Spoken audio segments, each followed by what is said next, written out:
the adoption of what you're intending to do. Yeah.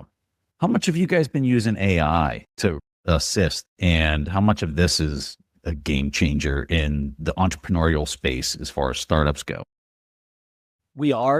It's very early in trying to figure out how much efficiency is actually gained today versus how much we invest in it today to gain efficiencies in the future.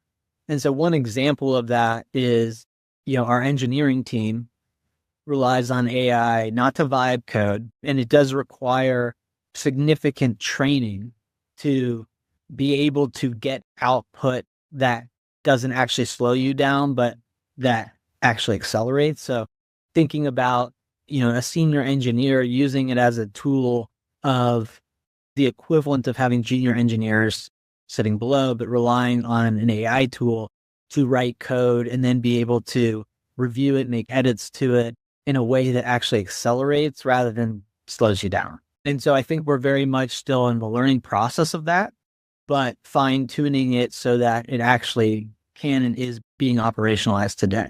It is an investment because the first, it requires an investment of time, and the first output of it doesn't actually accelerate. And Nate Kitsky, who's our CTO, could speak more to it. Might be worth having him on the show at some point, but we are leveraging it, and we're leveraging it to be able to write code and basically accelerate development with fewer resources, limited resources, and getting more throughput and output. Yeah, that's a great point on the training, and just like it's an investment in time and effort to kind of get the model performing the way you need.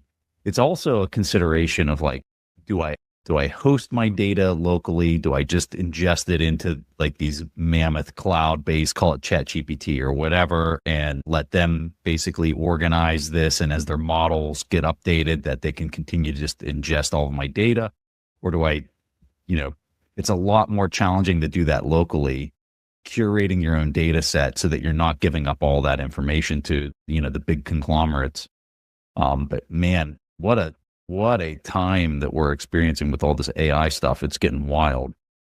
Yeah. What I would say is, like, from my seat, what's clear is that it doesn't replace engineers, but it can help accelerate engineers. So you might need fewer of them, but especially when you're building something that hasn't existed yet, when we're thinking about data architectures, that what it is good at or seems to be increasingly proficient at is kind of known surface areas, but that you still need good engineers looking at a problem to try to create an efficient solution, and then guiding whatever those tools are to then write code and being able to manipulate it to understand what is actually underlying, so that you're not bringing things into your code base that aren't well understood and that could create problems that you don't know they're creating until it presents in a bug.